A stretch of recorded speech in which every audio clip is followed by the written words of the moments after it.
Christos. Christo? Sounds very strange. Yeah, we are here. Who's this? I'm talking to Christo or Jesus? Yes. Okay. Are you ready to record, Neil?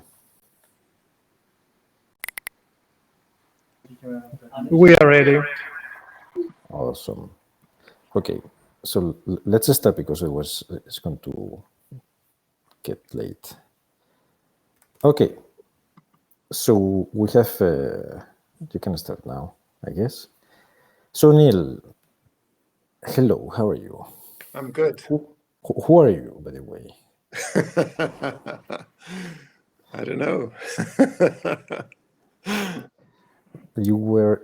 Are you still affiliated in South Africa, or Not really. Not really. Not really. You are the director of the Higgs Institute in Scotland, right?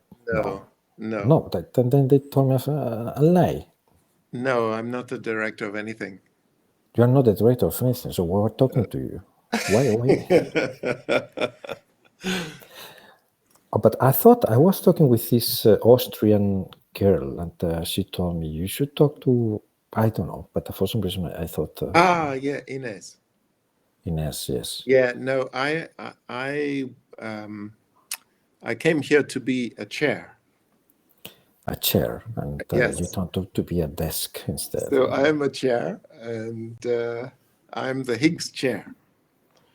I see. Okay. But I'm not a director of anything. I used to be a director in Canada. Okay. Then I wised up. Okay. And, yes, that's probably. Anyway, I am being recorded, so I'm not going to make any more profound jokes. So Neil, we have already talked a couple of times, but I think that the Cubans had problems joining. So I am completely fine with you going again the same subject, because we also had a lot of questions that were not addressed. I don't know how the rest of you feel. I actually appreciate it a lot that you seem to be ready to present whatever you have to present without any slides. Leo's talk was very nice, but sometimes having slides scares people away. So I don't know. Go ahead. What do you want to talk about? So I have some slides. But because last 2 times I didn't use any slides, and I thought it wouldn't hurt to have some slides, but please feel free to interrupt. I will be showing a few equations, but only a very few. And please feel free to interrupt or even to lead me in some completely different direction. So I want to begin today just with a sort of perspective on the field of fundamental physics and theoretical physics in particular. So I've called my talk Quantum Universe. So can you see that? Not yet. Not yet. That's because I didn't share it.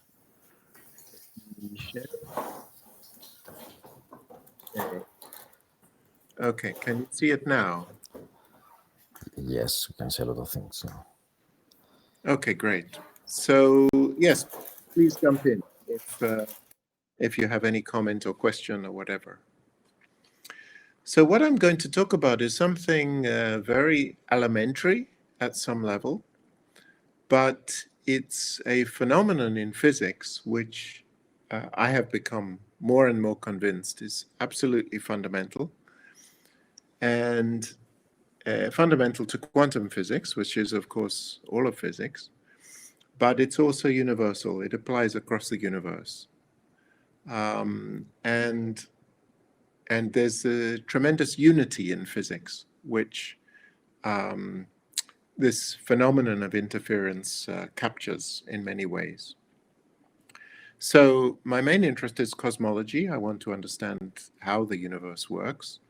but the universe is quantum in nature, and so we need to reconcile these two things.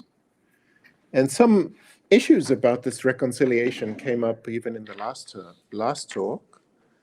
For example, there was a statement that there are no particles in GR. But there are a lot of physicists who study particle physics, and so one should ask what they are doing if there are no particles. And really that statement touches on a very interesting question, which is that we haven't found a complete way to reconcile quantum physics and the existence of particles with general relativity. So I also want to give you a little bit of propaganda for a particular point of view, which I take more and more about cosmology and theoretical physics. And it's kind of summarized nicely in this statement by John Wheeler, who also, of course, connected with the last talk because he was the person who coined the word black hole. And I was very fortunate to know John Wheeler at Princeton rather well. I used to give him a ride home from the physics colloquium because he was too old to drive himself. And he was a wonderful man, and this is what he said. He said, "Behind it all is surely an idea so simple, so beautiful, that when we grasp it in a decade, a century, or a millennium, we will all say to each other, how could it have been otherwise? How could we have been so stupid?" So what I like about this is, first of all, the long view, right? We're in this for the long view. What happens in the next few years? We're not in a rush, and we shouldn't be in a rush. We really want to understand what's going on. And but secondly, the notion he had that somehow things would turn out to be simple, I think is really coming true. But it's strangely unrecognized by most people who work in the field. So what's the simplicity? Now, when you look at cosmology, it's truly amazing, the degree of simplicity, because with just 5 numbers, and really more like 4 numbers, you can describe the large-scale universe. Of course, that's on top of the standard model of particle physics and general relativity, but there are really only 5 parameters one has to introduce to describe the cosmos on large scales. There are various numbers like the age or temperature or expansion rate of the universe, but these change with time, and so they're not fundamental physics parameters. They're more or less accidents of where we happen to be now. But there seem to be some fundamental parameters. One is the number of nucleons per photon, roughly 1 in a billion. The ratio of dark matter to nuclear matter, which is about 5 in terms of mass density. The dark energy density, which seems to be about 70% of the critical density of the universe. Most of the density is in the dark energy. And so to describe the energy content, we need these 3 numbers. And then to describe the geometry of the universe, we need an extra 2. And one of those is just the amplitude of the perturbations which came out of the early universe. And the other is a small tilt, that the perturbations are slightly stronger on large scales than smaller scales. But that's a very small number. So to a very good approximation, you can describe the universe, structure and content of the universe with just 4 numbers. Many, many quantities that are measured now are consistent with 0. The curvature of space, the difference between the dark energy equation of state, the pressure over the density, and -1 is consistent with 0 so far, and various other things. The statistics of the fluctuations coming out of the early universe are consistent with Gaussian. And so far, it seems to be there's no evidence for gravitational waves which were created at the Big Bang. in spite of various claims made a few years ago. This number seems to be consistent with zero. Sorry, Neil, what is this scalar spectral tilt? And could you give Scalar spectral tilt? Yeah, probably the best way I can show you that is in a picture. So this is the picture from the Planck satellite, which is shown at the top. And so if you look at the picture, it looks fairly boring. It's just some noisy pattern. But of course, as physicists, when we see a noisy pattern, we like to express it in terms of the natural modes of the system. And in this case, the universe, as it came out of the Big Bang, is full of radiation. There are sound waves in that radiation. And there are linear perturbations in the metric and the matter density. And so it's very natural to write this picture in terms of its Fourier modes. And a simple way to do that is just to Fourier transform the pattern on the sky, which is a pattern on a sphere. So you express it in spherical harmonics, and then you plot the amplitude of each, or the power, the amplitude squared of each harmonic against the number of the harmonic. And so that's shown on the left. So when you Fourier transform on the sky, this is what you get. And the red curve is a theoretical fit to what you see. Now, it looks like a complicated pattern, but really it's absolutely simple and exactly what was naively expected long before the measurements. Because the power spectrum that's shown in the points with the red curve fitting it is what happens if what came out of the bang was an absolutely flat curve. So just, can you see my cursor on the screen? I'm not sure. No. Move it. I'm trying to move. Oh, yes, I can see it now. Okay, good. So a flat line on this picture would be a scale invariant pattern of perturbations to the metric. And so that, because the metric perturbations are dimensionless, scale invariant means that if you think of its power spectrum, it should be 1 over k cubed in 3 dimensions. So you have the variance of the potential would be given by the integral of the power spectrum. So integral d3k over k cubed, so equal power in each logarithmic interval in k. In other words, the geometry was perturbed in an absolutely scale-free way.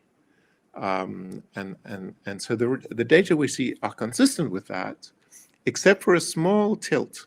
A small tilt means that on this power spectrum, the primordial power actually increased very slightly with scale, and so it decreased very slightly with wave number or k. So if we go back to this picture, the spectral tilt is minus 0.03. That means the power spectrum goes like k, wave number in space, to the power minus 0.03. So the power is slightly larger on large scales, in other words, small k, than it is on large scales. So that's kind of a clue that whatever mechanism made these fluctuations slightly favored the large scales over the small scales, but not by much. It's only a 3% effect. And as far as predicting the gross features of the universe, you would get pretty much the right result, even if it was exactly scale-free. Neil? Yes. Can I ask a question here? Sure. Yeah. So do we have any understanding of why this tilt is there at all? Or also, can this tilt also be a result of a measurement bias, and if you had a better instrument, you wouldn't see it? Is there any? Right. Good question. And these are good questions always to ask. People are usually too accepting of observational data. and it's always good to question them, and I'll show you other reasons to question them in a moment. So currently, all I can say is that there is a consensus that the tilt is real. As you can see, it's now, it's now something like 7 sigma standard deviations, so it's fairly convincing if you believe the statistical error. But it is certainly possible that, there are systematic effects, and this really relies. It relies on several experiments and extrapolations. One of them is the Planck's satellite, this satellite, which has quite a large dynamic range. I mean, I chopped off the numbers of the modes down here, but it goes from the quadrupole, which is 2, up to several thousand. So the dynamic range is several thousand. But nevertheless, measuring a power spectrum that is only k to the, k to the minus 0.03 over a dynamic range of 1,000 is not so easy to see that effect. 1,000 raised to the power 0.03 is still a small number.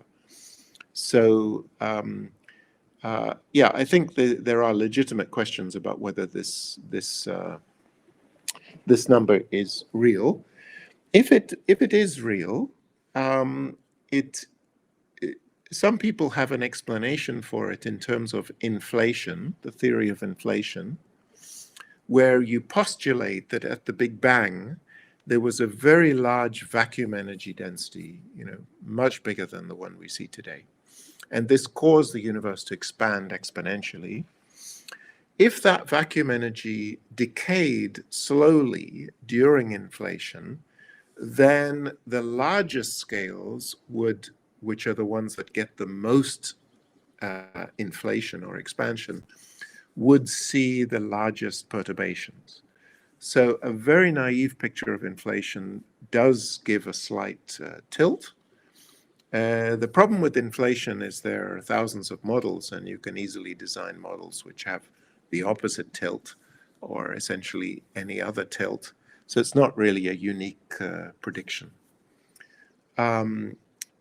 I think, my point of view is that probably there's going to turn out to be a very simple and profound explanation for the scale invariance of the perturbations.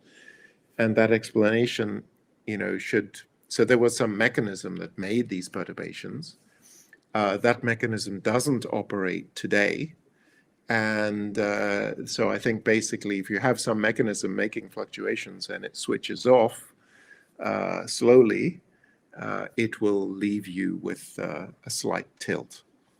So, which is essentially what the inflation, sort of simple version of inflation gives. So that begs the question, what is the mechanism? And I think the fundamental feature of these perturbations is they're very small, right? The amplitude is 4 parts in 100,000. So these are very small amplitude perturbations. What could have generated them?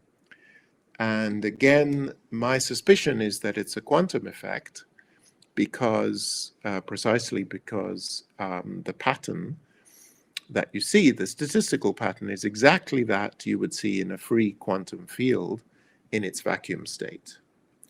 As you know, a quantum field can be described as a collection of harmonic oscillators. The ground state of a harmonic oscillator is a Gaussian wave function, and this would be, a natural explanation for the statistics that we actually see in the sky. So what we have to do, that again suggests we've got to understand the link between quantum theory and gravity, and when we do, perhaps we'll explain the pattern of perturbations that came out of the Big Bang. And there's basically one number we have to explain, which is or two numbers, the 4.6 times 10 to the minus 5, and then this small tilt. Neil, can I ask you something? Sure. There is something that I do not understand. Like, how are these perturbations preserved even when you have this expansion or something, like how are they conserved at these big scales? Yeah, great question. So this relates to what was discussed in the last lecture. That is a property of the Einstein equations.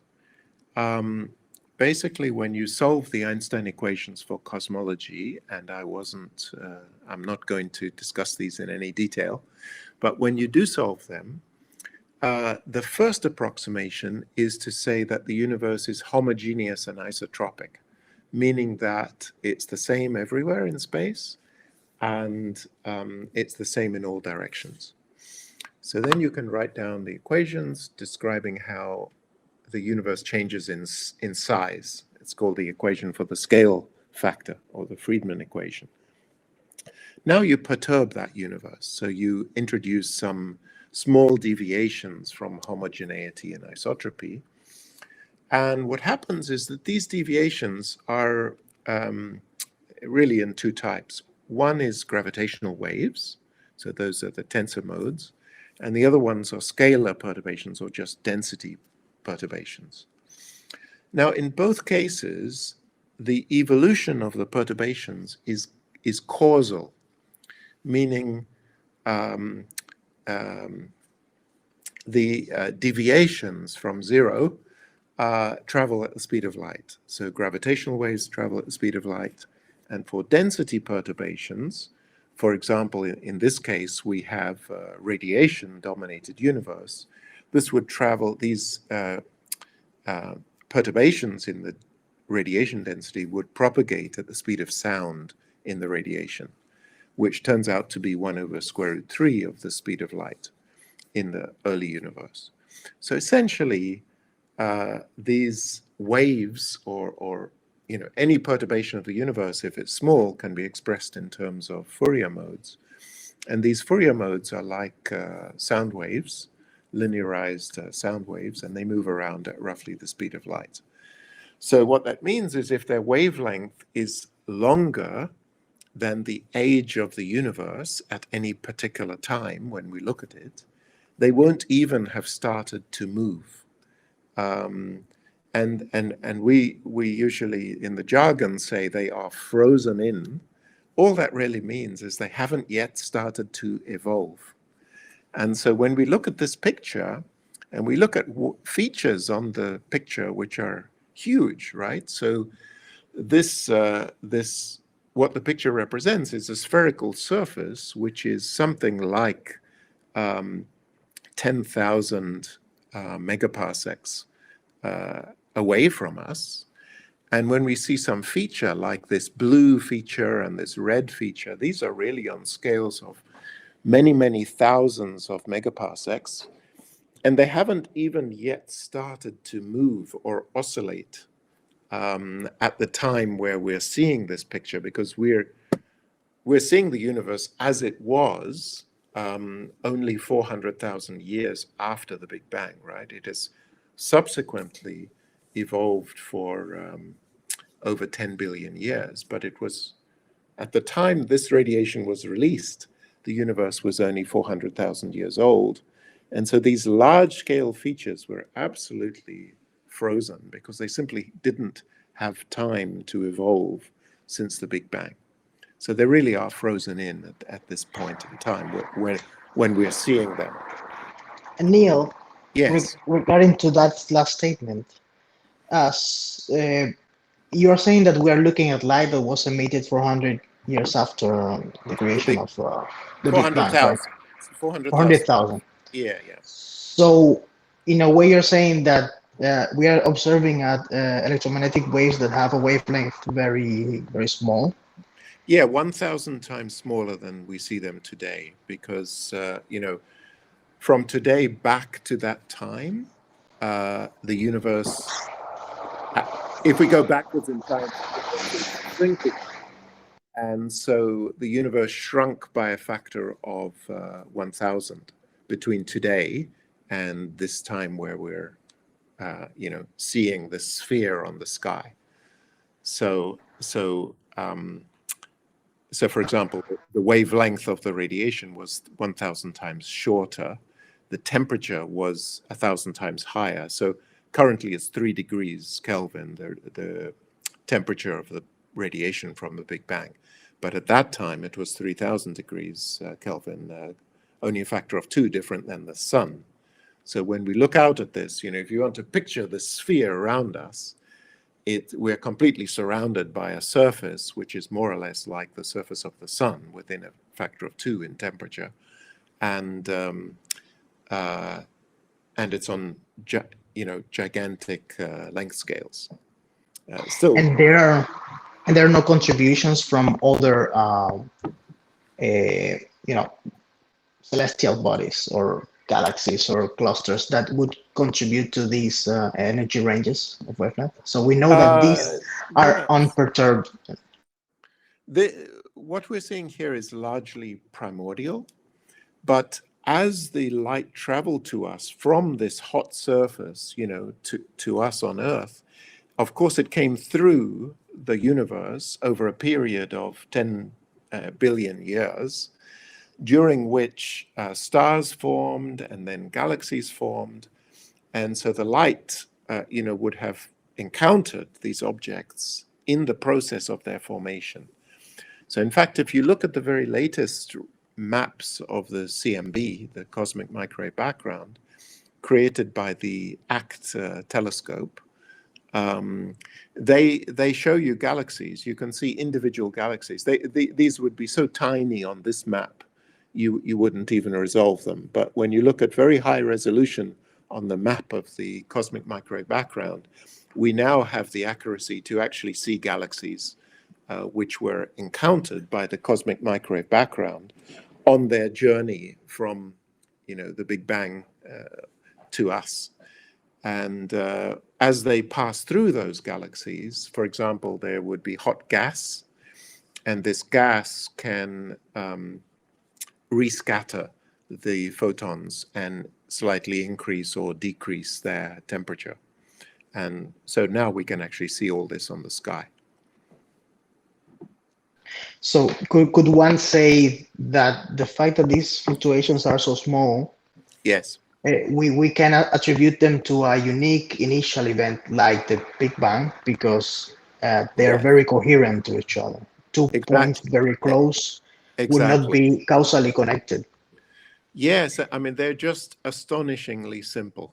I mean, very naively, you might have expected the universe to be chaotic on large scales and random, but it is anything but. It is extremely organized, to approximately 1 part in 10,000. It is exactly the same everywhere. And then when you look at the deviations, what are they? Well, they are scale-free. That's as simple as you could imagine, right? There's no scale dependence. They're absolutely scale-free, and they're Gaussian. If you were designing a universe and you wanted to give the design in the shortest possible, number of words, this is exactly what you do. So it's just a wonderful mystery, but the fact it is so simple leads me to believe that one day we will actually understand it. What did you mean when you said these fluctuations are consistent with a vacuum state? Because I thought inflation would mean that when we start in a vacuum state, it would actually be, I think, a 2-mode squeeze state after the field has evolved in a background like FLRW. Yeah, so as you can tell, I'm not the biggest fan of inflation, because inflation models always have many more parameters than observables. And so, I think in that situation, one should be suspicious of any theory that doesn't really predict numbers. But the point I was making is a very trivial one, which is to say, imagine I'm doing quantum mechanics of a free quantum field, right? That's a very simple thing. And the natural way to do the quantum mechanics of a free field is to write the field in terms of its Fourier modes, e to the I k dot x. And then you discover that with a free field, all the Fourier modes decouple. And each Fourier mode is a harmonic oscillator. And so when you do the quantum mechanics of a free field, you're just doing a collection of harmonic oscillators. And so now you say, well, what's the vacuum state? The vacuum state of a harmonic oscillator is a Gaussian wave function. So every Fourier mode has a Gaussian distribution of its amplitude. And, that is consistent with the statistics we see on the sky for the cosmic microwave background. It has the statistics of a Gaussian random field. So yeah, for me this is very provocative that it looks like a Gaussian random field. Okay, thanks. I always thought inflation was somehow necessary to squeeze the field, but just what I heard. So it's well, okay. So let's distinguish two things. One is the statistics, which are Gaussian.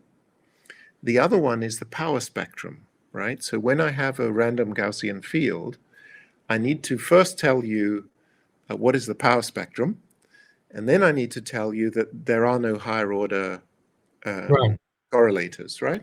So I'm just saying the statistics are Gaussian. The power spectrum, as I said, is scale invariant. So it's if you compute the variance, let's say expectation value of phi squared of x, it would be integral d3k over k cubed. That's a scale invariant power spectrum, equal power on each log interval of k.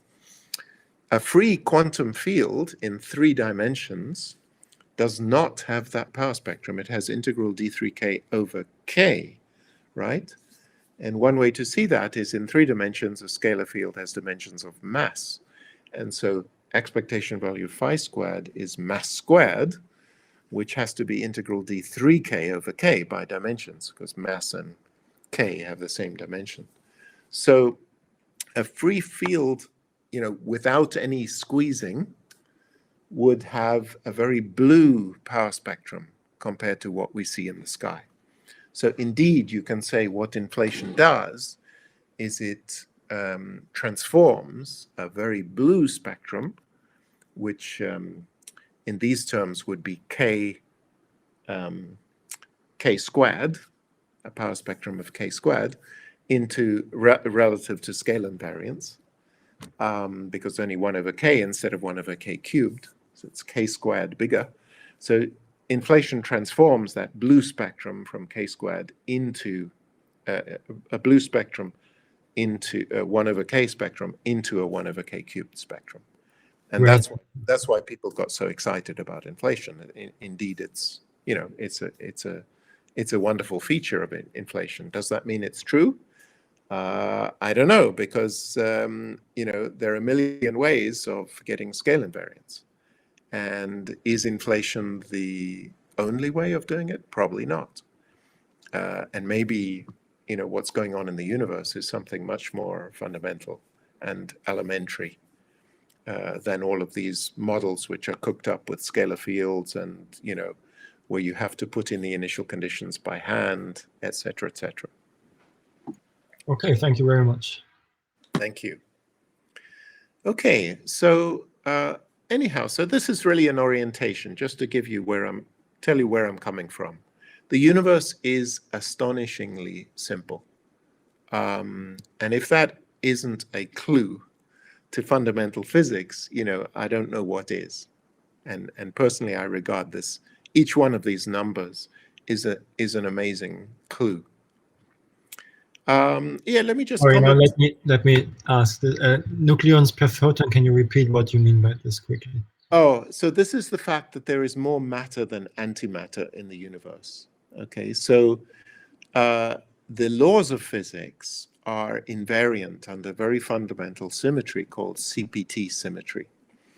And CPT symmetry comes along with Lorentz invariance. So any quantum field theory which respects Lorentz invariance automatically respects CPT. That's a CPT theorem. CPT symmetry transforms particles into antiparticles. So we're made out of protons and neutrons and electrons, but there are also antiprotons and antineutrons and anti-electrons. The big puzzle is, why is the universe only full of protons and neutrons and electrons? Why are there so few antiparticles in the universe? And so that is parameterized by a certain number, which is the number, the net number of particles, specifically nucleons, so protons and neutrons, as compared to the number of photons. And so this number is a conserved number in the standard model. And so what that means is you can just set it at the Big Bang to be some number, and then it will be conserved as the universe emerges from the Big Bang. So some physics in the early universe determined the fact that there are more particles than antiparticles, and this resulted in the asymmetry we see around us. There are various theories of that. They're not, I don't think any of them is yet compelling, but probably the simplest and most interesting is the one based on the standard model itself, which I'll come to. So it turns out you don't need to add any new physics beyond the standard model in order to explain either the nucleons per photon or the dark matter, right, or the dark energy. So, and in this I slightly differ with most practitioners. Most people will tell you that in each case you've got to add new fields and particles and forces. My point of view is that this is actually all already predicted in the standard model. And I'll explain why. But how is this number, sorry, that's the last one, conserved? Yeah. If you look at a co-moving sphere, won't the photons just escape and the nucleons? No, because if you have a co-moving sphere, right, and you have a homogeneous distribution of photons, then as many photons will enter it as leave it. Yeah, right? Okay, of course. Yeah, just pick a cubic volume of space, and then the nucleons are like little raisins embedded, and they don't move anywhere. But the photons come in and out. But in fact, they don't really travel very far, because they are traveling at the speed of light. And the distances involved are much bigger. So for example, when we look at this picture and we ask, a photon which is located at one point on this picture, at the moment the radiation was released to us, where did it come from in the intervening, before the 400,000 years? How far had that photon traveled on this picture prior to being released and seen by us? And it turns out that it can only have traveled 2 degrees across the sky. So the distance which anything had traveled causally at the moment we are seeing this picture, the causal distance is only 2 degrees across on the sky. And so the nucleons hadn't really moved anywhere, but nor had the photons. And then on top of that's causality. On top of that, the photons scatter, of course, of electrons. And so they have a finite mean free path. So they actually were following random walks prior to being released, and that made them travel even less far. So to first approximation, nothing has moved anywhere on this picture since the Big Bang. I mean, we're literally seeing the universe at the Big Bang when we look at this picture. And what it's telling us is that it was really simple. It was homogeneous, had scale invariant Gaussian perturbations. What could be simpler? And how can we measure the number? What is the content of antiparticles in the universe? How do we measure? We can only access light. Yes, if you can only access light, I could imagine there could be a whole galaxy made of antimatter, and it would shine the same way, no? Yeah, good question. But you see, antimatter interacts with matter very violently, right? If you take an antiproton and combine it with a proton, of course, they annihilate into photons with a huge release of energy. So if there were large numbers of large amounts of antimatter scattered around the universe, and if it was coming into contact with the matter and annihilating, we would see it on the sky. So you can set extremely strong limits on the amount of annihilation going on in the universe today, and it's almost nothing. We would see gamma rays coming from annihilation of matter and antimatter, which we don't see. So from these and other observations, we can infer that there's very, very little antimatter. And the density of matter is really quite uniform. So for example, in this picture, you can ask, what caused these bumps here? The bumps here are the acoustic waves in the fluid, which is photons coupled to electrons and protons. And so even though they're relatively few protons, right, only 1 per billion photon, they're very heavy. So, at the time we're seeing this picture, the photons have energies of electron volts, but the protons have a mass of GeV, right, 10 to the 9 electron volts. So the protons comprise a significant fraction of the density here. And when you measure the sound waves, and these peaks are literally just the oscillations of sound waves, from the locations of the peaks, you can tell the density of the fluid, how many protons there were.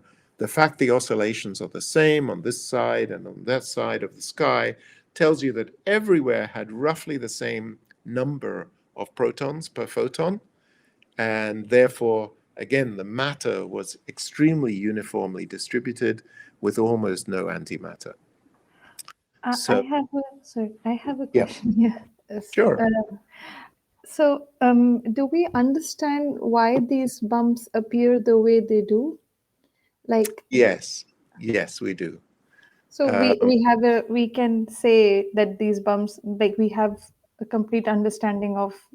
Yeah, it's an amazingly simple understanding, which came about in the 1960s. And this is one of the many things Jim Peebles did. He's going to lecture you later in the course. So Jim Peebles was one of the first to calculate these bumps accurately. But what he did to calculate them was really to use very, very old physics, right? Physics invented in the 1920s by Chandrasekhar and other people. So basically, the bumps here occur for the following reason.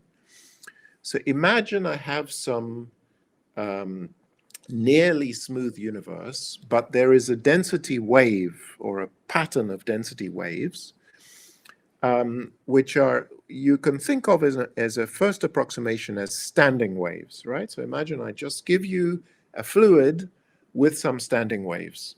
By that I mean initially stationary. So the wave I just freeze it at some moment, and the wave is not moving. And now I let it go. And what will happen? Well, the waves will oscillate up and down. And when you go to Fourier space, something very beautiful happens, because all these waves are oscillating coherently. So when I tell you the wave number or the wavelength, I will tell you exactly when the wave hits zero, right? Starts off with some amplitude, then it goes through zero, then it goes negative, hits a negative maximum, then it comes back to zero. So they're all oscillating in phase.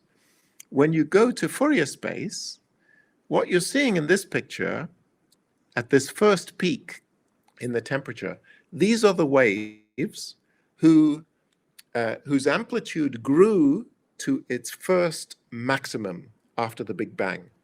And then we took the snapshot and we see these waves at their first maximum.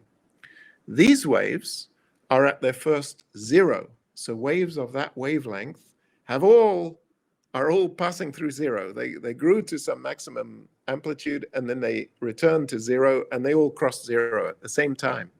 And that explains why there's this feature in the power spectrum. The corresponding waves are all at zero. The next waves are hitting their second maximum, and then their second zero, then the third maximum. So as you go across in wavelength, you're actually seeing the time evolution of the Fourier modes. And this is nothing but oscillations. It's as if somebody banged a bell, right? At a particular time, they banged a bell, and now you take a spectrum of the sound. What you'd find is exactly the same thing. All modes were excited at the same time, and then they oscillate, perfectly coherently. So in Fourier space, you would see the spikes corresponding to the modes of the bell.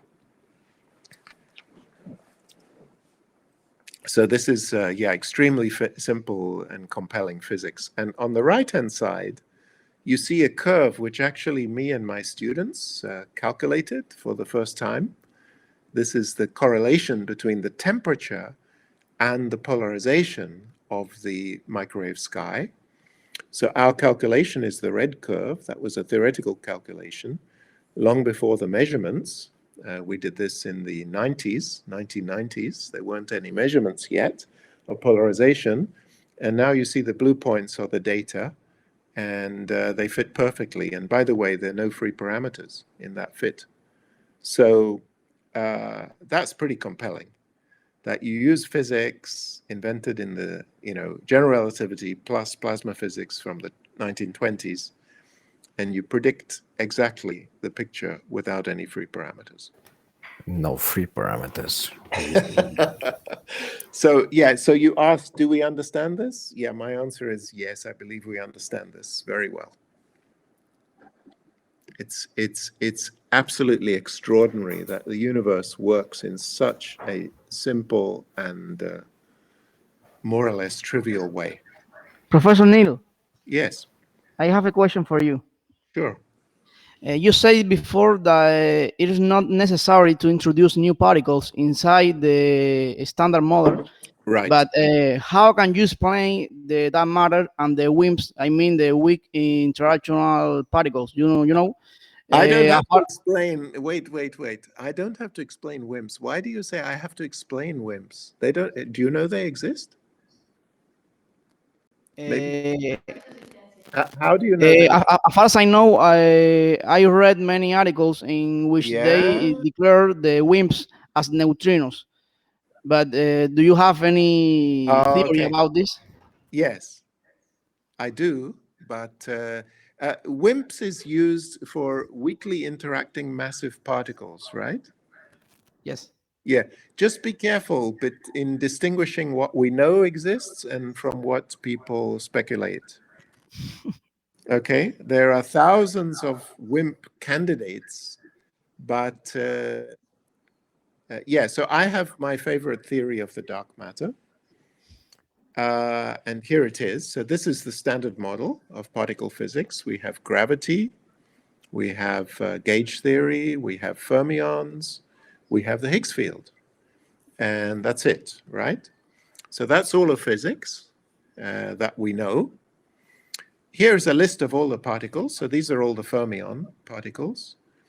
And these are the ones we know exist. When I say no, we are pretty sure that these particles exist. These ones we see in the laboratory. The right-handed neutrinos we don't see in the lab because they're too massive for us to create. But we can infer their existence because we see that the left-handed neutrinos have a small mass. Okay, so if you take the standard model, you add right-handed neutrinos, you adjust their mass to explain the mass of the left-handed neutrinos, the ones we see, then you can fit all the particle physics data that we have currently. What we realized a couple of years ago was that these right-handed neutrinos are the simplest candidate for the dark matter. There is no need to have anything else beyond what is already in the standard model. So I'm not going to talk about that today, but I just refer you to our paper from 2018. It's called a CPT symmetric universe, and we showed that if you insist on CPT symmetry, you can actually predict the abundance of right-handed neutrinos. And it turns out that the standard model with right-handed neutrinos has enough parameters in it already to explain the dark matter. So one can explain everything without adding any new ingredients. When I say explain, I should really say fit. It's not an explanation, it's just a fit to the data that we have. We're still looking for explanations. And in fact, what I mostly wanted to talk about today is the explanation of this formula. Where does this formula come from, and does it make sense? Sorry, can I interject with a question, maybe? Yes, of course. So you just started to answer the question there, I think, which is that when you said that we get the dark matter from this insisting the CBT symmetry. Yes. I'm wondering, what do we get really, and what data do you refer to when you say that it fits? Well, so the data we have is just this, that. We have dark matter to nuclear matter, so that tells you that there's, by mass, the dark matter is 5 times more than the nuclear mass, than the mass in nucleons, right? There's another way of saying it is that omega dark matter is approximately 0.2, whereas omega in 0.25, whereas the omega in baryons is 0.05. So that's just saying that the contribution to the density of the dark matter is 5 times more. And so my only statement is that if you take the standard model, you take the mass matrix for the neutrinos, it has sufficient parameters in it to adjust the mass of one of the right-handed neutrinos for it to be the dark matter with the right, mass density in the universe today. And at the same time, you can fit all the other particle physics data which we have involving neutrinos. So you really don't need to add a new particle to the standard model to explain the dark matter. Of course, what you're really looking for are specific predictions of the model.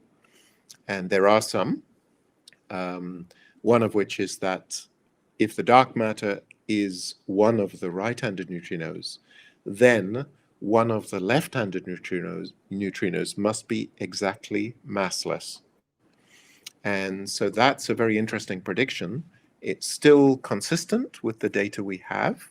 We know that the mass differences between the 3 flavors of left-handed neutrinos, we know that all the mass differences are not 0. They've both been measured, the 2 mass differences between the 3 flavors, but we do not know the absolute scale of neutrino masses. And in particular, it is perfectly possible that one of them is massless. So this picture of the dark matter requires that one of the left-handed neutrinos is exactly massless. And that will be checked in galaxy redshift surveys, which are now underway. The Euclid survey is going to be the most exciting one over the next few years.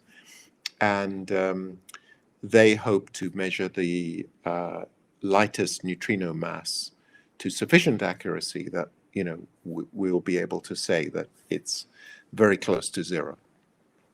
So this is something on the horizon.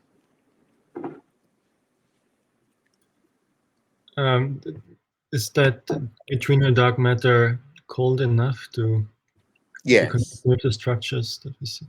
Yes, it is. So again, this wasn't going to be my main focus. I would have to give a different talk about it. But essentially, these right-handed neutrinos are very heavy particles. When you fit their density to the dark matter, you get something like 10 to the 11 GeV.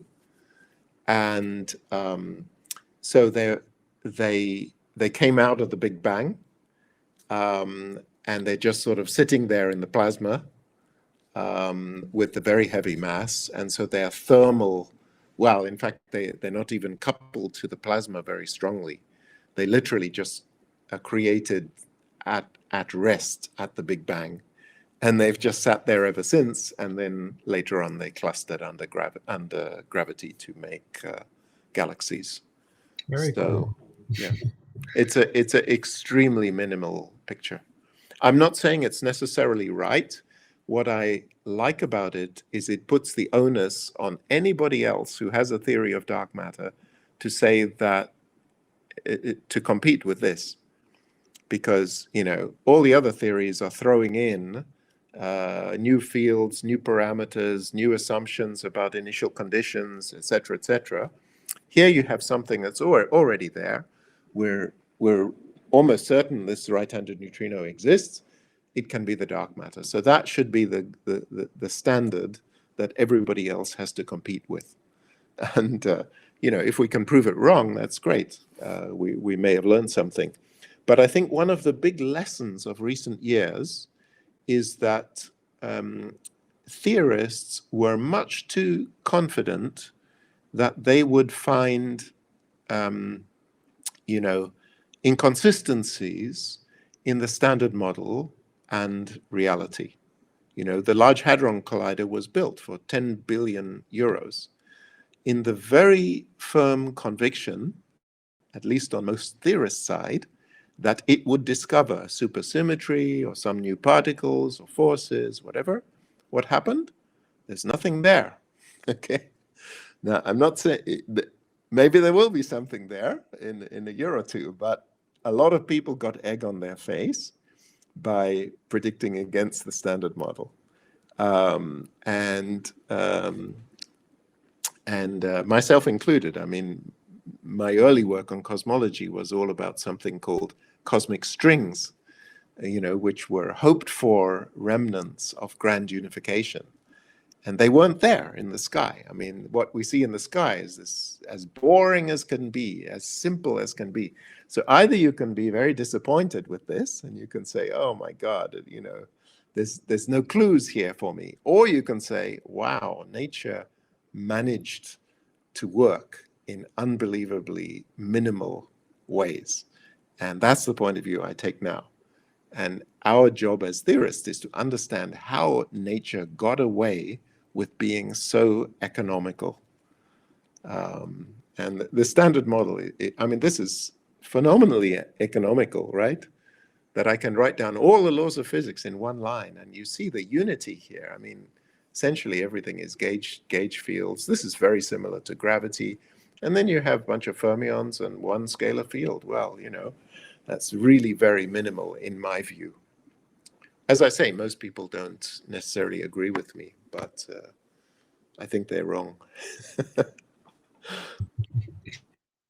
So, any other questions? This was more or less philosophy, this part of it. This your last comment made me remember this friend of mine who he would say, "I'm not saying that Mr. X is wrong. Yes. I'm saying that I am right." Exactly. I mean, this picture is also worth looking at just to appreciate, right? Here we have all the particles, just more pictorially. The 3 generations of quarks, the 3 generations of leptons, the left-handed ones, and then just these are also right-handed, the E mu tau. But then the right-handed neutrinos, which, as I say, we're pretty sure exist because they are needed in order to explain the masses of the light neutrinos, these forces, and then gravity that ties it all together, and the Higgs boson that gives all of these standard model particles their mass. So this is really a tremendously unified picture where the same principles are used again and again and again.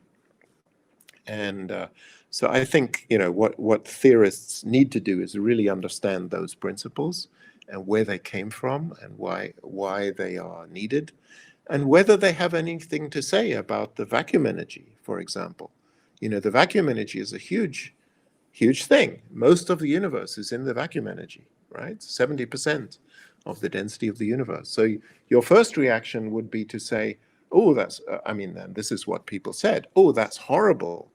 Why is it suddenly 70% of the energy is in vacuum energy? But I think a more rational response is to say, that's exactly what I would have expected, right? This is the simplest possible form of energy. It's absolutely uniform in space, in time, and it's invariant under Lorentz transformations. I mean, this is the most beautiful form of energy, for sure. And 70% of the universe is in that form. Well, surprise, surprise. I mean, why should we be surprised? It's very logical. It should be there. The surprise is the other stuff, the stuff we're made of. You know, that we're the sort of afterthought of the universe, the ordinary matter. We have a relatively small abundance compared to dark energy. So now, if you really want to understand those numbers, where did they come from? And that's what I want to do. I will not be happy until we can predict all 5 numbers from first principles, right? We have to set ourselves that goal. And but the fact there are so few numbers to predict, you know, is very promising. And where are we going to start predicting them? We'll start here. We have to understand what is the logic in this law which leads you to those numbers.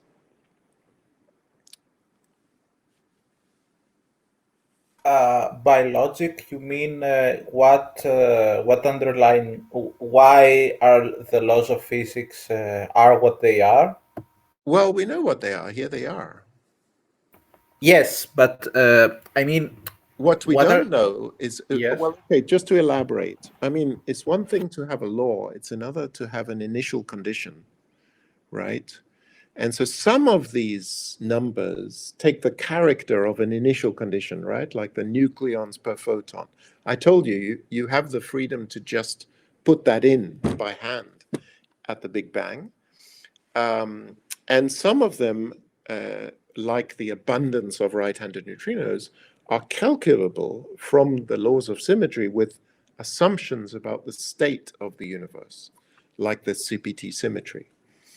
The dark energy density is a kind of mixture of both. And the truth is we don't know how to calculate the dark energy density, because if you use quantum field theory, which, you know, most people would do from this formula, it gives you a ridiculous answer, which is infinity.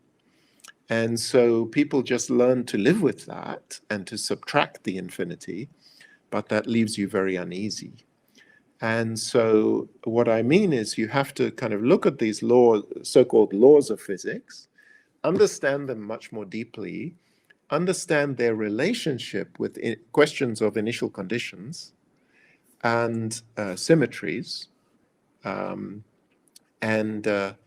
see if you can somehow make sense of, of the universe we see on the basis of some very basic principles. You know, that should be our goal. And of course, to keep those principles as minimal and elegant as we possibly can.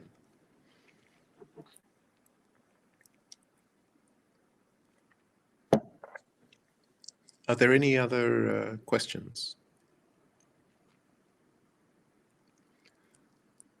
So if not, now let's see, I'm conscious of the time and I don't want to, I know you're probably tired. So how much longer have I got, Power? I don't know, it's up to you and to people. You keep, I mean, if it was dependent on you could keep on talking for much longer.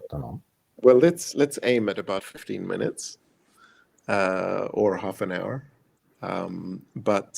Yeah, please stop me if I'm going on too long. So, of course, the most basic question about this form, this is an incredibly elegant formula, right? And you might say it looks a little bit arbitrary, right? I've got gravity, then I've got gauge fields, I've got fermions, I've got a scalar field.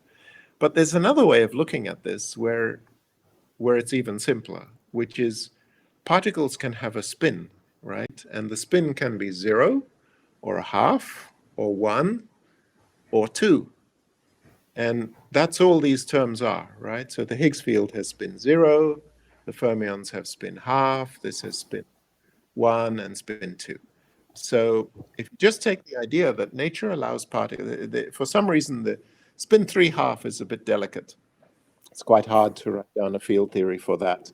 But if you take the point of view that nature built particles with spin, and it allowed 0, half, 1, or 2, this is what you'd get. I mean, these theories are not arbitrary, right? They're highly consistent mathematical theories built on very elementary principles, which is Lorentz invariance, which comes along with spin as a representation of the Lorentz group, and so it's relativity and quantum mechanics. When you combine these two things, you more or less get this theory without too much choice. So, the huge question for theoretical physics is, does this formula really make sense, right? And in particular, coupling gravity to quantum mechanics, which is what we're doing here in this Feynman path integral, right? There's h bar Planck's constant. And is it consistent to couple gravity to quantum mechanics? So we've already seen one example of that, the statement in the last lecture, there are no particles in GR. Well, these are all particles. So, and do they couple to GR in a sensible way? And so Feynman worried about this, whether gravity, as Feynman was Wheeler's student, by the way, and he worried about whether gravity should be quantized. And he argued, he gave some lectures which were published long after he died in this book of his lectures on gravity. They're very interesting lectures. And he gives this picture to explain why gravity has to be quantized, you see? So most of you who do GR will do it classically. And the last lecture was all classical. Classical GR, there are no particles. There's just a smooth space-time manifold. And of course, you can have gravitational waves, but you're not allowed to have particles. Now, but notice that, here's Maxwell's theory. We know that that's quantized, and the quanta of electromagnetic field are photons. So does gravity have gravitons, or is it purely classical? So Feynman answered that by saying, no, it's definitely has to be quantized. And the argument is the following, that imagine gravity was purely classical, okay? And I did some quantum experiments. So I did the double slit experiment here. And so the particle either went through the first slit or the second slit. And of course, when I do the experiment, I see an interference pattern. And we know from quantum mechanics that we're not allowed to observe the position of the photon. We're not allowed to observe which slit it goes through, because if we do observe that, then the uncertainty principle says the uncertainty in the momentum of the photon, the momentum in the y direction, the uncertainty will be so large that we will destroy the interference pattern. So quantum mechanics and the Heisenberg uncertainty principle says you simply can't observe which slit the particle went through without destroying the interference pattern. So then Feynman says, well, if gravity was classical, that's exactly what you could do, okay? Because the photon went either through the upper slit or the lower slit. So all you do is measure the gravitational field in this round blob. And if the photon went above you, you will detect a certain gravitational field. If we went below you, detect a different one. And if it's completely classical, then there's no limit to the accuracy with which you could make that measurement. And so you could, do your double slit experiment, and then sometime later, go and read your gravity detector, and it would tell you which slit you went through. So it cannot be, quantum mechanics cannot be consistently coupled to a classical theory. And one knows that from many other arguments, that quantum mechanics really cannot be modeled by a classical theory. There's the Bell, famous Bell inequality, and so on. And so, yes, gravity must be quantized. So Feynman, did work on quantizing gravity as if it were a photon, and that work is sort of fundamental in the approach we are developing. So now let me tell you about what you do when you quantize gravity. So it's an extremely beautiful and minimal theory. See, in classical gravity, you have a space-time, which you can think of as a sort of fixed arena within which everything takes place. In quantum gravity, that it's not possible to fix the arena. I mean, you can't fix the metric, space-time metric, because of the Heisenberg uncertainty principle. If I fix the metric, then I don't know the expansion rate of that region of space, and by the Heisenberg uncertainty principle. And so it's just impossible to have a fixed classical geometry. So one of the nicest ideas for how you reconcile the fact that we live in a classical, apparently classical geometry, a cosmological space-time, but gravity is quantized, how do you reconcile them? John Wheeler again suggested how you do that.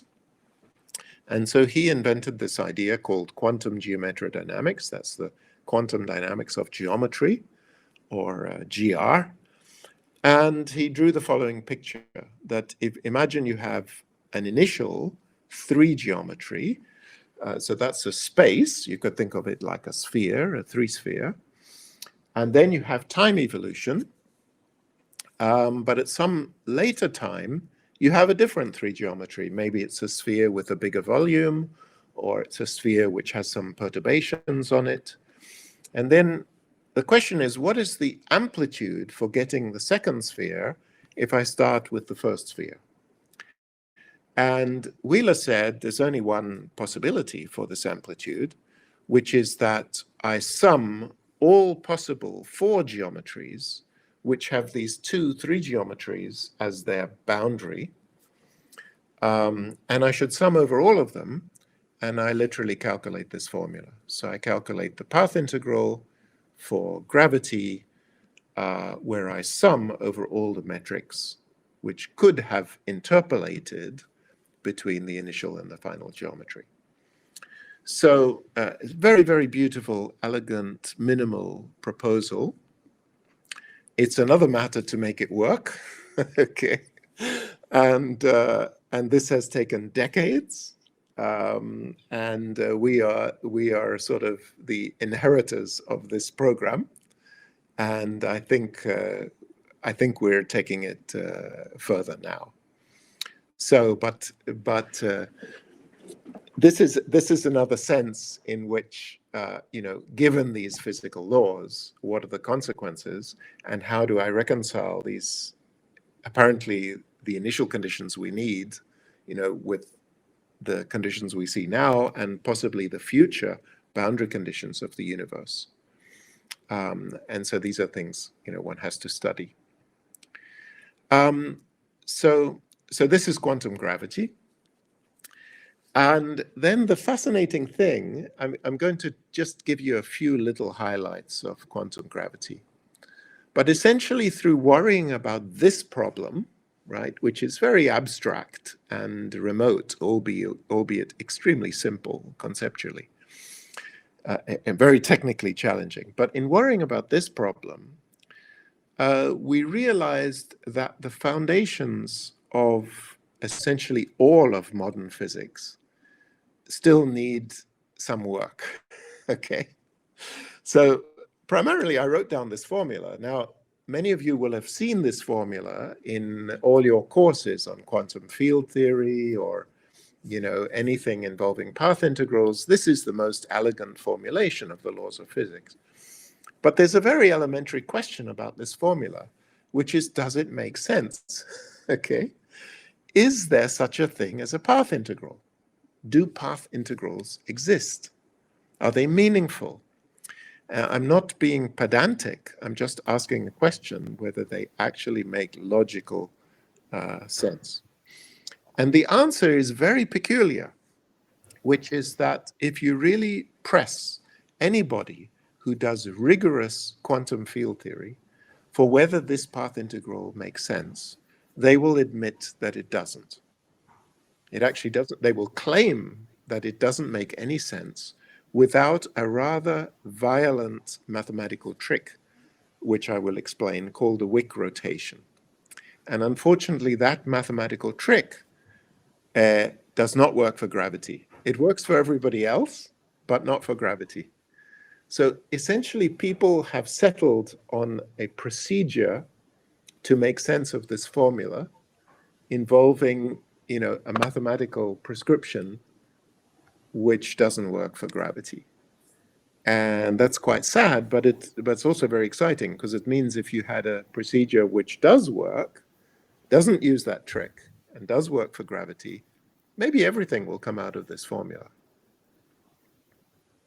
For example, you will hear a lot of people claim that for finiteness of gravity, we have to go to string theory or supergravity, or, we have to embellish this formula in many ways.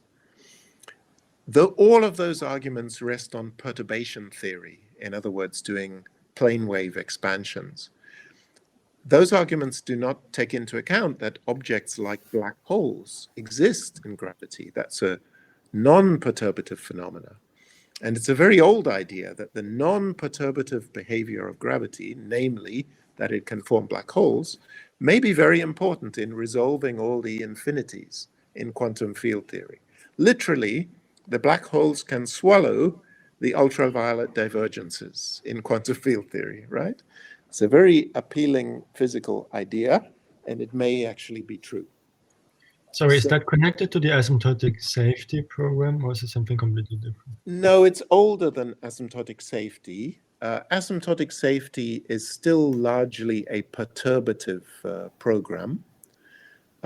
This notion was really, going back to the 60s and 70s, but very, very difficult to implement, because how on earth am I supposed to include the effect of black holes in my quantum field theory when I can't even solve the classical Einstein equations, on a computer? That came in 2005, right, as you learned in the last lecture, and that's only the classical equations. To do the gravitational path integral properly, is well beyond current abilities. We feel we are getting there, but it's going to take a lot of work and effort. But while that possibility remains open, that gravity could resolve all of the apparent infinities in perturbation theory, we should take it seriously. Maybe that is the way things work. And there's no evidence for anything more than that. So, I advise you may see lectures by very famous physicists like Nima Akani Hamed has given many lectures saying that, we're more like the basic physical principles force us to go to string theory and extra dimensions of space and supersymmetry and all of that. All of those they're very neat arguments, but all of them rest entirely on perturbation theory. Okay? So if physics is non-perturbative, which we know it is, we know that QCD is a gauge theory, but it's non-perturbative. If gravity is also non-perturbative, we also know gravity is non-perturbative. If quantum gravity is non-perturbative, which seems basically guaranteed, I don't see how we can avoid that, then none of those arguments apply. You don't need string, you don't have to have strings, you don't need supergravity, you don't need supersymmetry, and so on. So, I in this game, I'm the radical conservative here, arguing that, or at least radical minimalist. I don't want to get confused with other radical conservatives, but I'm the radical minimalist. Okay, so I want to tell you a little bit about that integral and whether it makes sense. So very, very beautiful problem, right? And again, just stare at this integral. What is it telling you? It's telling you the way physics works is through interference. All you are doing here is adding up phases, right? This is e to the I theta. There's a phase factor. Actually, the exponential is sometimes called the phase factor, and the argument is I theta, theta being the phase. Strictly speaking, I should say, all we do is add up phase factors. And that gives us the quantum amplitude for any physical process. So this was discovered by Feynman, that you could formulate quantum mechanics this way, just by adding up phase factors. And it's a very, very profound and simple principle. So all of physics, any possible physical process is just an interference pattern. Okay, so that's the spirit of what I'm going to say. Now, that doesn't mean it's easy. Interference patterns are really difficult things to calculate. And so let me show you one example just to show you how tricky this is. So a very trivial integral is e to the ix squared, right? A Gaussian integral, integral dx from, and let's take it from minus infinity to plus infinity. What is the answer for that integral? So when you think about it a little bit, you'll realize this is an incredibly oscillatory function. And the larger x you go to, the more oscillatory it is, right? Because the wave number grows like x, so the oscillations become faster and faster and faster. Somehow that's how nature works. It works by interference of these, which are calculated, interference patterns are calculated from these extremely oscillatory integrals. So I'll just show you that particular case. Let's just take the Gaussian. Yeah, a very naive way to define this, and a naive way to define path integrals, would be to just put a cutoff, r and minus r, on the integral and send r to infinity, right? And this works fine in one dimension. You can take that limit. So here I just plot the answer for the integral. It's a complex number. And I plot that complex number as I increase r. So this is a totally well-defined integral. And it converges on a certain point, e to the I pi over 4, square root of pi. And it's called the Euler spiral. This is the Fresnel integral. Fresnel invented the theory of interference, or so he contributed to it. So that's fine.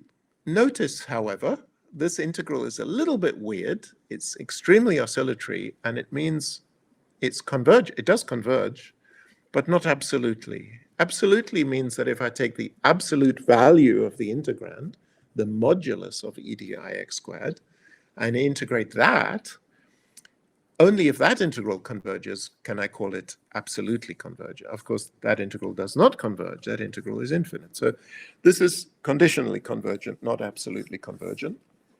The convergence happens because of the interference, because of the cancellation between positive and negative numbers, which becomes increasingly violent as you go to large R. But nevertheless, it works. Now, this is fine for one dimension. What about higher dimensions? Okay. And here's a cute little mathematical puzzle. Do the same Gaussian integral in 2 dimensions. Okay, so just e to the ix squared plus y squared, and let's just repeat the trick. So that's no problem. I just take the square of this integral, right? And so I get I pi. But what I've done with the double integral is to use the square cutoff, right? X and y are both bounded by plus or minus r. So the cutoff is square. Now that should worry you. Why did you pick a square cutoff? Why not a round one? So let's pick a round cutoff. So I go to polar coordinates and integrate 2 pi r dr now up to radius r. well, this is an exact integral. I can do this integral. It's just d by dr of e to the ir squared divided by 2I. So I can do that integral. And this exact answer, take r to infinity, whoops, it doesn't converge, right? Because r goes to infinity, this integral just oscillates more and more violently as you increase the cutoff. So, no wonder people found these integrals difficult. They are extremely delicate. That doesn't mean they don't exist. It just means they have to be handled with extreme care. So in the case of the Feynman path integral, right, when we go back to this, let's say, Feynman invented this for particles. So let's imagine this action is just the action for a particle, just the kinetic minus the potential energy. So it's a very beautiful picture. The particle gets from A to B by going on every possible path. In particular, it can go to the moon and back on the path. And you should include all of these paths. But the reason the path to the moon and back doesn't contribute is because it cancels with other paths, other violent paths. So you've got to allow this cancellation between neighboring paths. And then, only then will you have a chance of getting a convergent answer. So it turns out there's a nice principle which ensures this, and it's to use a smooth cutoff, not a sharp one. Here I've used sharp cutoffs, but if you use a smooth cutoff, let's say I do some integral like this, but I use a Gaussian cutoff, and I'm going to send this parameter r to infinity, which will effectively remove the cutoff, but in such a way, in a smooth way. So that will allow all of these cancellations to happen naturally without giving rise to any artifacts as r goes to infinity.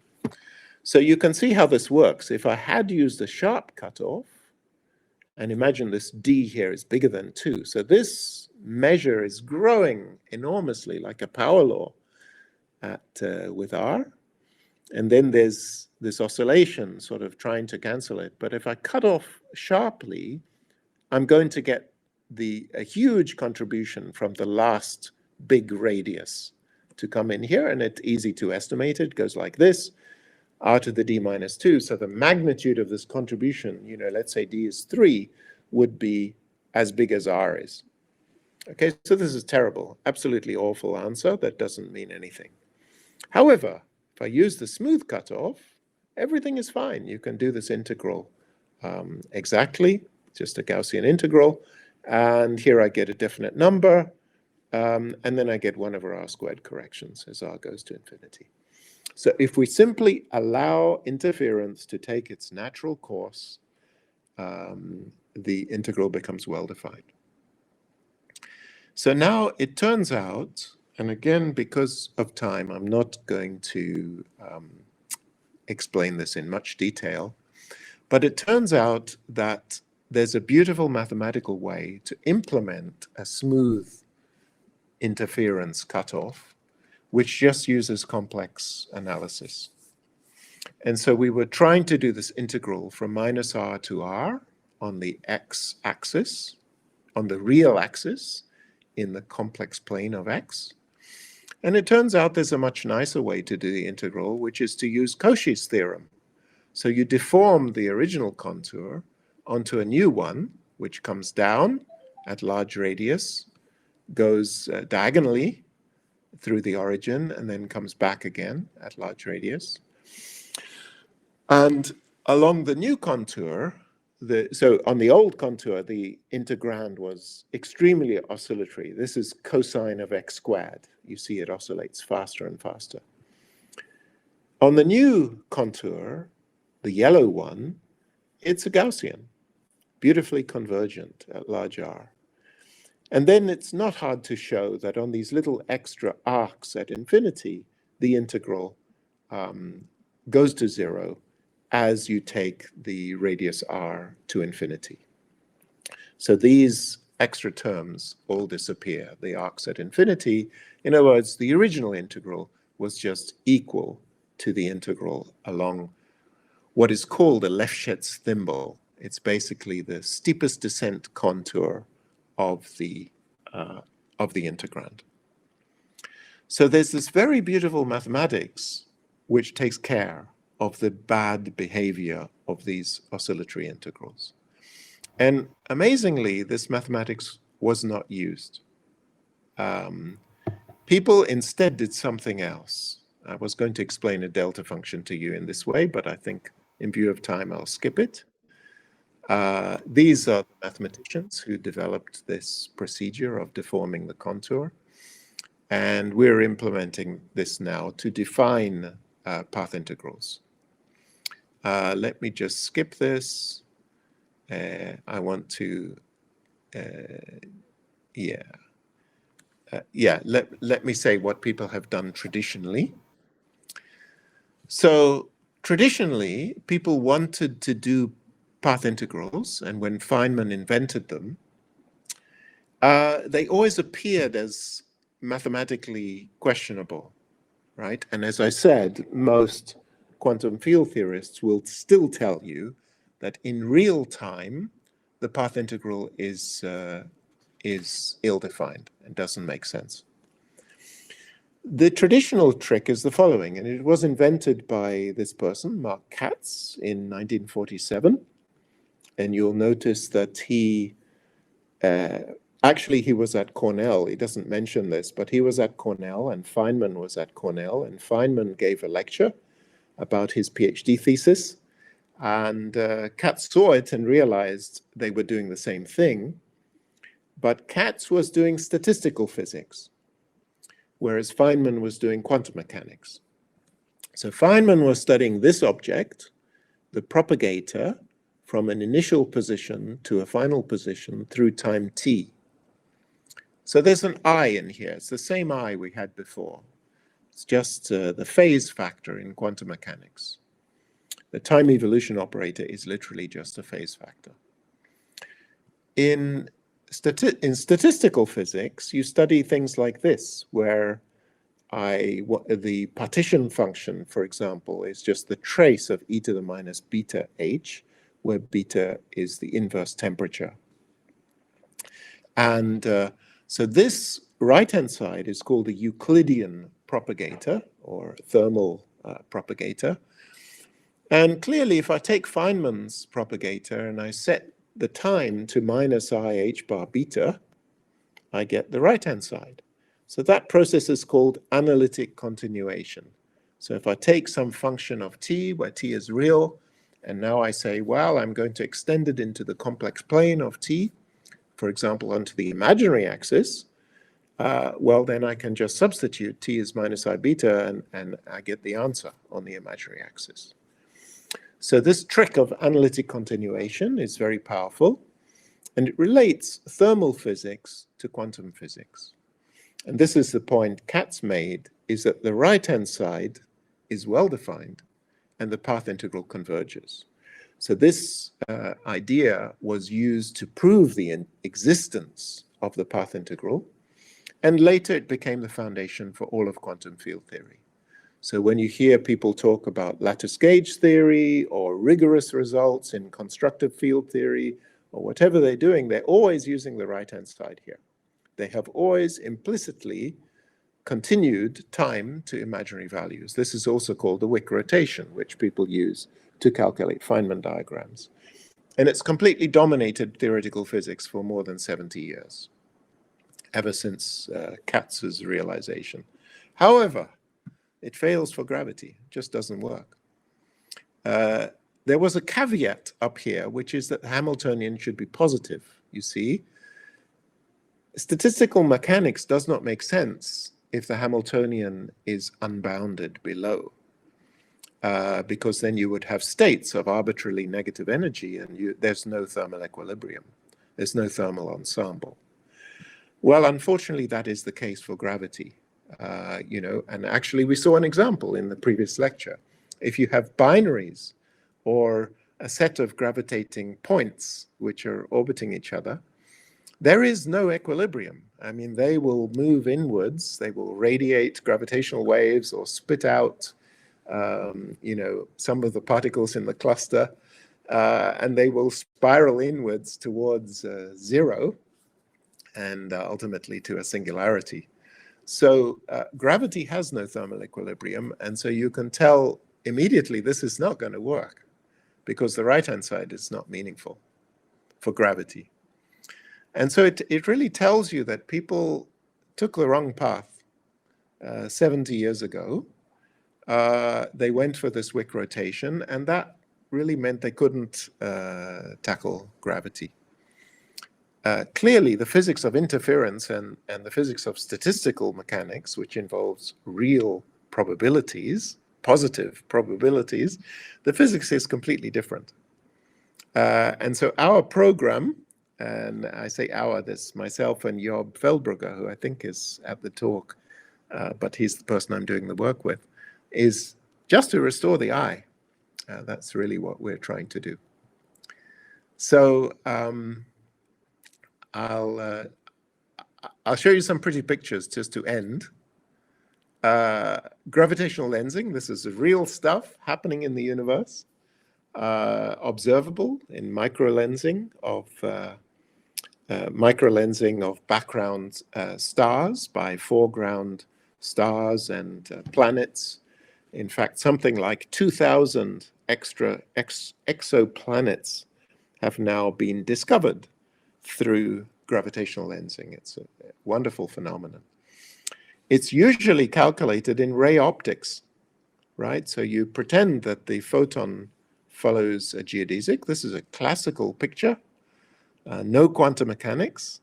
The photon comes along following its geodesic in the background space-time provided by the lens.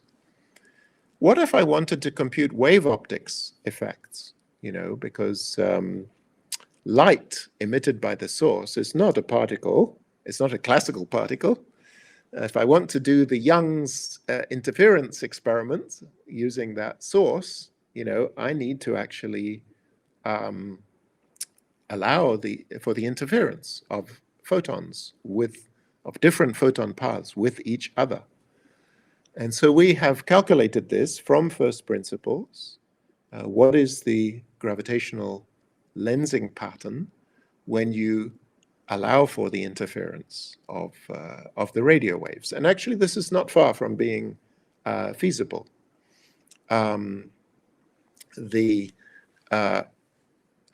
Basically, if you go to what determines whether or not you will see the interference fringes is whether the wavelength of the light is comparable to the Schwarzschild radius of the lens.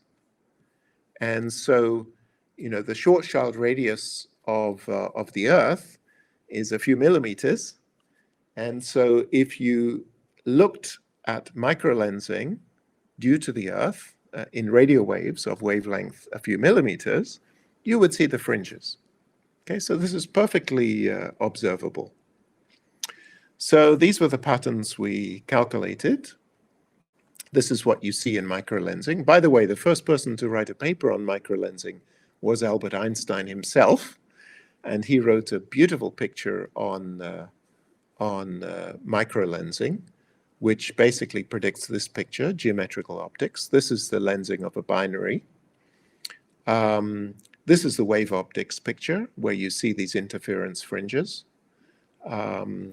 And this is if you do a calculation for lenses at multiple redshifts. So you get these very beautiful patterns.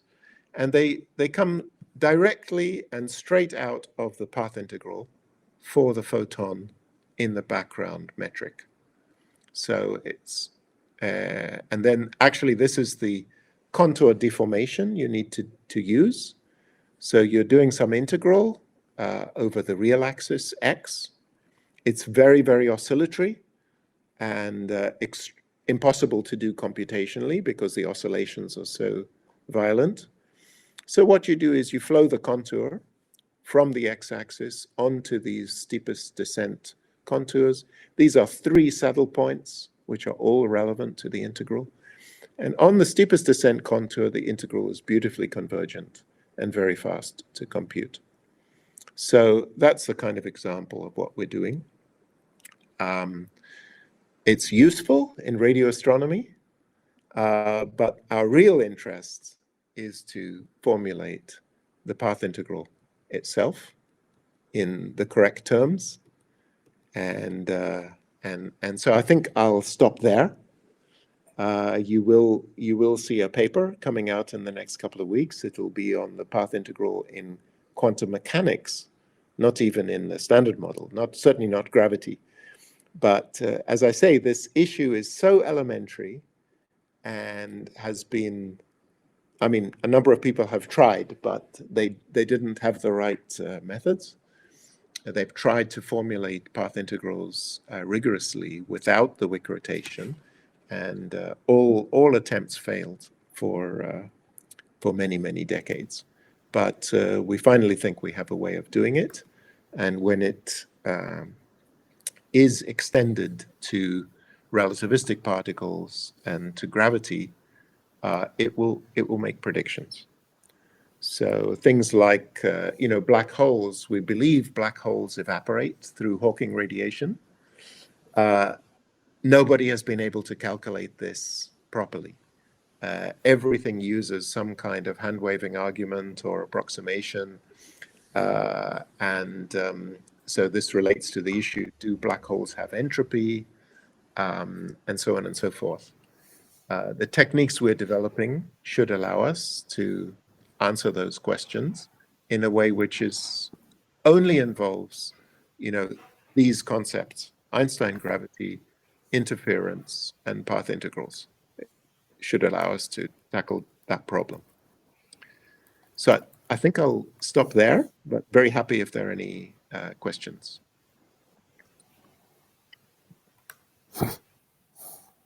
I have a question. Sure.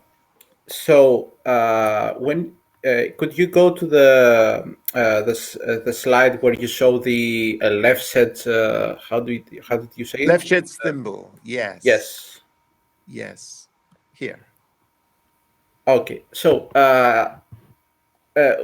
from what I understand, what you're doing here is instead of rotating for 90 degrees, you just do a slight rotation, right? Exactly. Okay.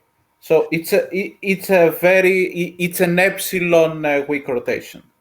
No. No? Sorry, I was not clear. Notice what is the path integral an integral of? Okay, I didn't write it down, but it's an integral d of whatever fields are up here. If I was doing quantum mechanics, it would be an integral dx. It's an integral over the paths, right? That's what a path is. Yes. Now, where does t? We were doing a Wick rotation of time, t, right? Where does t appear? Yes. T is not the path. T is the parameter on the path. T is here. So the Wick rotation is a rotation in the coordinate time on the path. Okay, it's a weird thing. The Wick rotation is not a contour rotation of the path integral. You see the place time comes in, the place t and the Wick rotation comes in is in the exponent. This is an integral d4x. So there's an integral dt here. And then you say t is minus I beta, and this changes that, it gets rid of the I, and you have e to the minus beta, and then the stuff here, right? Yes. So the Wick rotation is not the contour rotation we are using to define the path integral. To put it simply, we are deforming the paths into the space of complexified paths. That's what we use. The Wick rotation is not doing that. The Wick rotation, you see, in the context of relativity, the Wick rotation really sounds ridiculous, right? Because you know that the space-time coordinates on a manifold are only coordinates. They're not physical things at all. Right? Yes. They're just coordinates. Now, what are you doing to take those coordinates to imaginary values? What the hell does that mean? You don't have any geometry. You know, what are you doing? So it's like doing a summation where the dummy index, you know, is a number.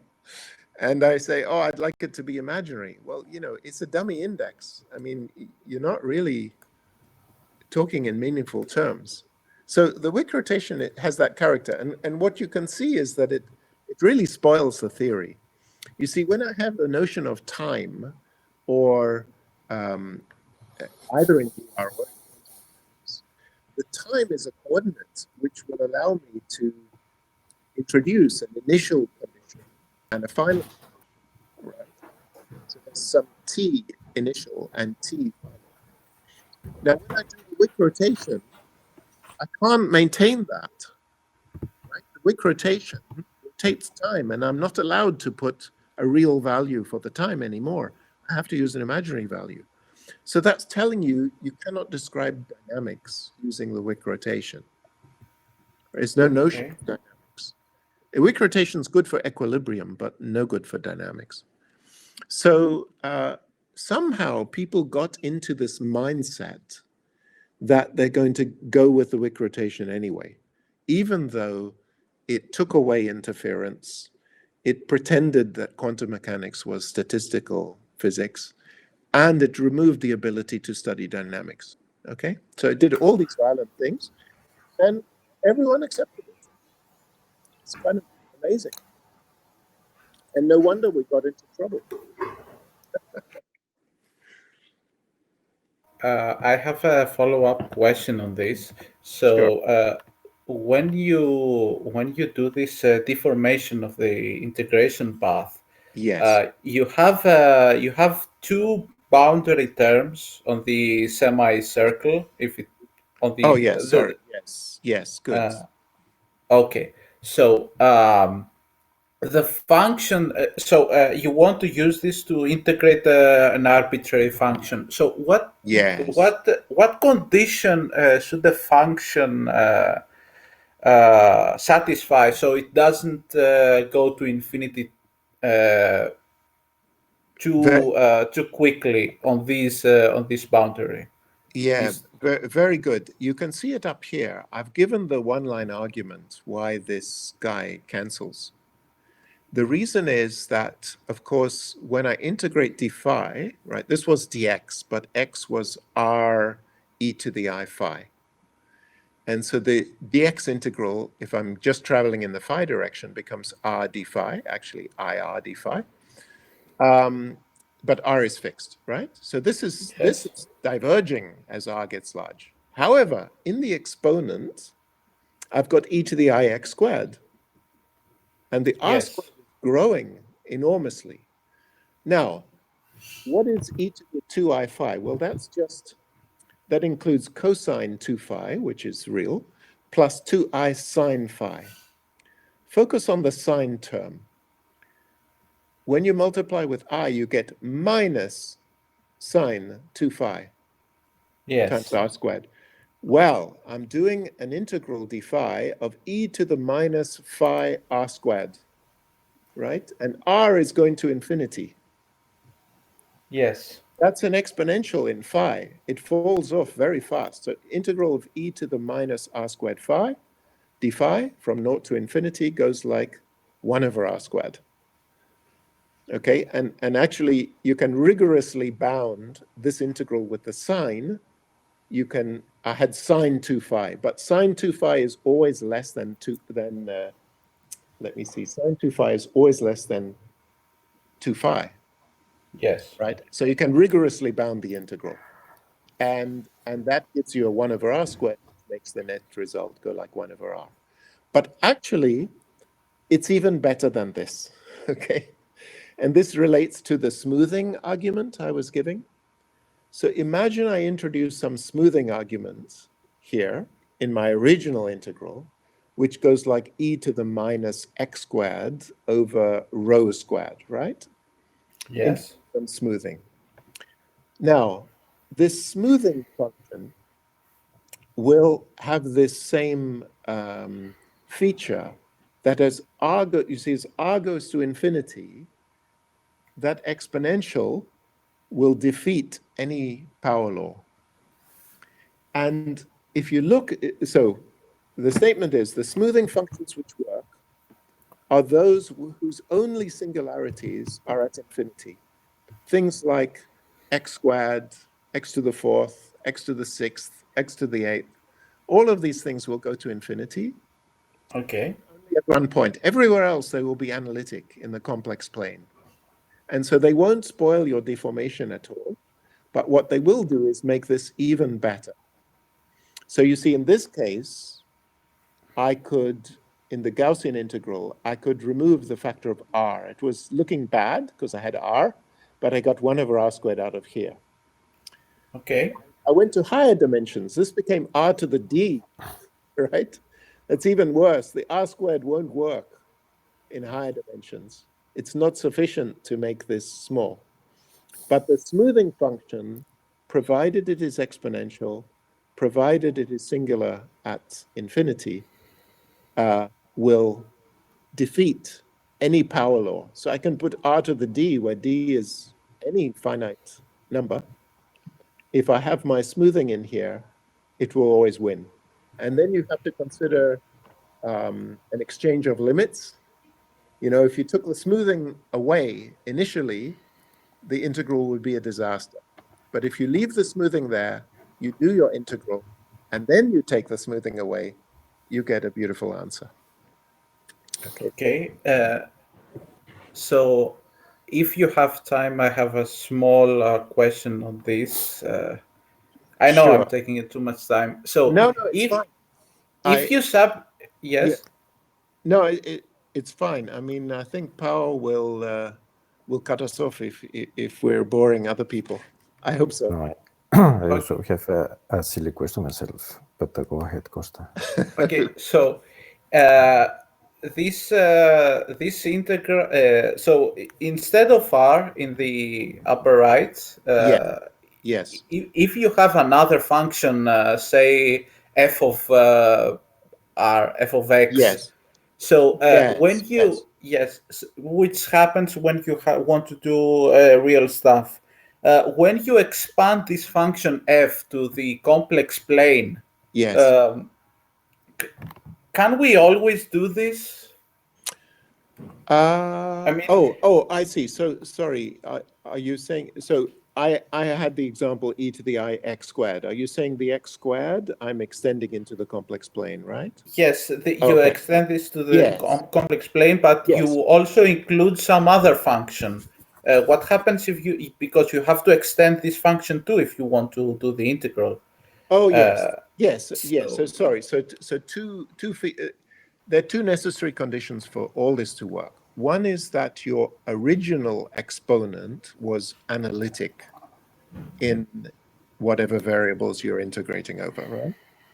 And that's a very beautiful thing because the laws of physics we have, i.e. the standard model, everything is analytic in these variables, right? The Higgs field, it has some quartic potential, the gauge, it's all analytic. So that's beautiful. Physics does seem to use analytic theories. We don't see modulus signs in the action for, the field theories which seem to work. So the first thing is that the original exponent should be analytic. The second thing is that when I consider smoothing, and I'm considering a class of cutoffs which allow cancellations to happen, right, between the interfering terms. When that class, what is the requirement? So it should be analytic. So in order to guarantee that, you don't have to do this, but to guarantee it, you can say, okay, assume your smoothing function is analytic everywhere in the complex plane except at infinity. Okay, then it will not interfere with your contour deformation at all. Now it happens there are infinite number of such functions, And one example is e to the minus x squared, right? The Gaussian. That is analytic everywhere at all finite x. It has an essential singularity at infinity, which you can see because x goes to 1 over z. You look at z equals 0, it's e to the minus 1 over z squared. So the same with e to the minus x to the fourth, or any other such function. It should be analytic everywhere in the complex plane except at infinity. And then all of those functions will play exactly the role of a smooth cutoff. I can calculate anything I want. Anything I want to calculate is well defined in the presence of the cutoff. Then I can deform the contour. Then I can show the extra arcs here contribute nothing as I remove the cutoff. And then everything is well defined in the limits of removing the cutoff. Okay, I have a million questions to ask, but I probably should let Pao ask his question. Yes, I'll go ahead. Yeah. So I don't know whether you addressed. I mean, what is the impact of this on the problems that you usually have with the authoring prescription, for instance? So the correspondence with operators. Yes. Excellent question. Okay. So I was going to talk a little bit about that, but yeah, let me just say it in words. So Feynman introduced the notion of the path integral, and as I said, it's kind of was mathematically somewhat ill-defined, except the only resolution was the Wick rotation. But if you look at Feynman's original work, he also understood very clearly how is this consistent with the operator picture, and in particular the Heisenberg uncertainty principle. Because very naively, I have this integral over paths, and you are tempted to say, oh, well, I just introduce x of t under the integral and x dot of t, and they're both c numbers, right? And so this integral doesn't seem to care about whether x and x dot, which order they are in. Whereas the Heisenberg commutation relations tell you that x and p do not commute. You can't put, it matters whether you put one on the left or the right. In the path integral, naively, it appears that it doesn't matter. So the resolution is extremely beautiful, and the resolution is that the paths are not smooth. The typical path is not smooth. It's more like a Brownian random walk. And so the expected velocity is actually, if you calculate the expectation value of x dot squared in this random walk provided by the path integral, it's actually infinite.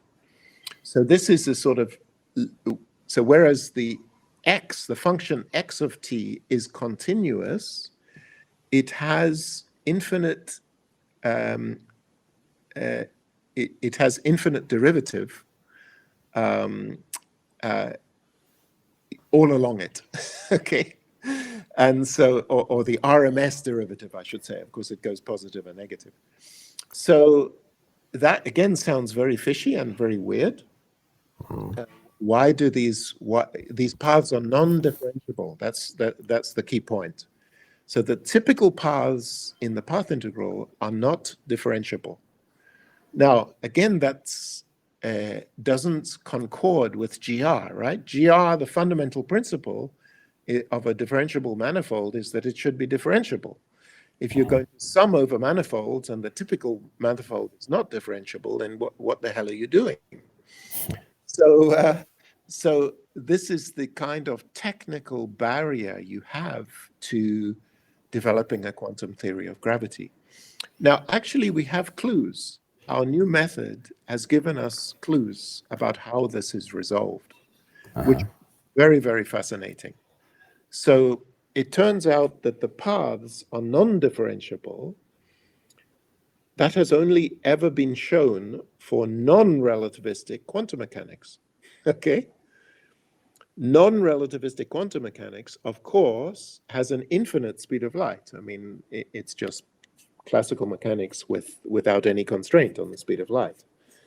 And so you have a Newtonian picture of a universal time, right? And in that picture, the paths are not differentiable.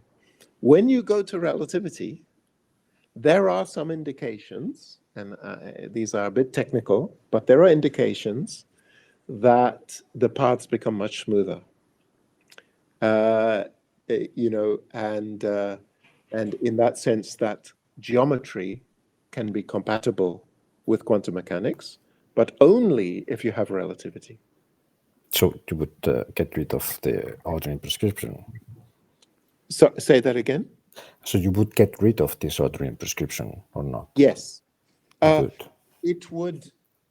You see, the ordering. Yeah, I didn't really explain, but Feynman resolved that.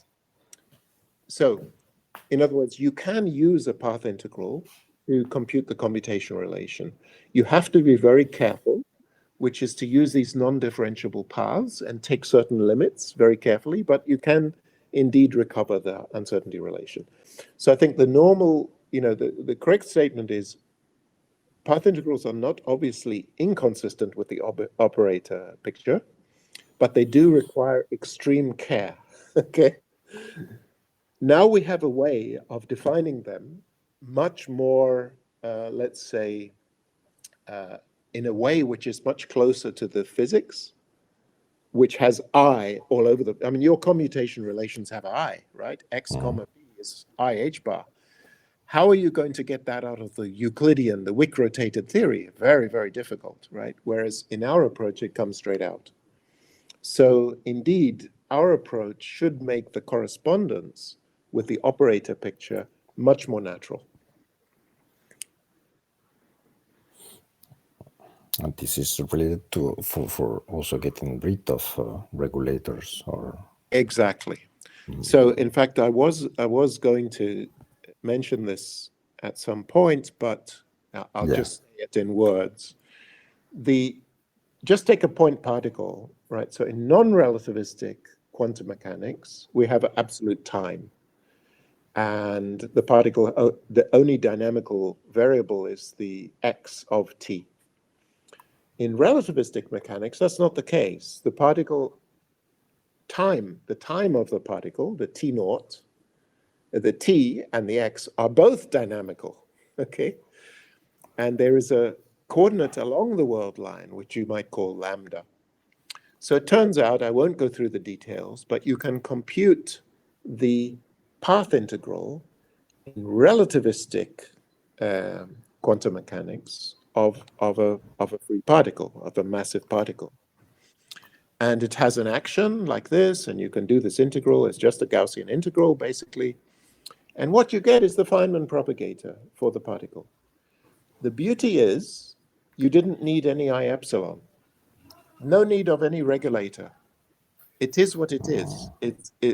This business of contour deformation defines it uniquely without any ad hoc prescriptions. So when all of us study quantum field theory, you know, we study fields, and then at some point says, why do you choose the Feynman propagator? And people put in I epsilons, and they make all kinds of arguments. But those arguments are completely unnecessary in this point of view. You get the right answer because there is only one answer. There's no freedom in this picture. You just sum e to the is over h bar, and you have to sum over paths, and that's all you do. So it gives the right answer. So what I believe is that if we can successfully treat path integrals and gauge fields and gravity using these methods, they will give a unique answer. There's not going to be ambiguity.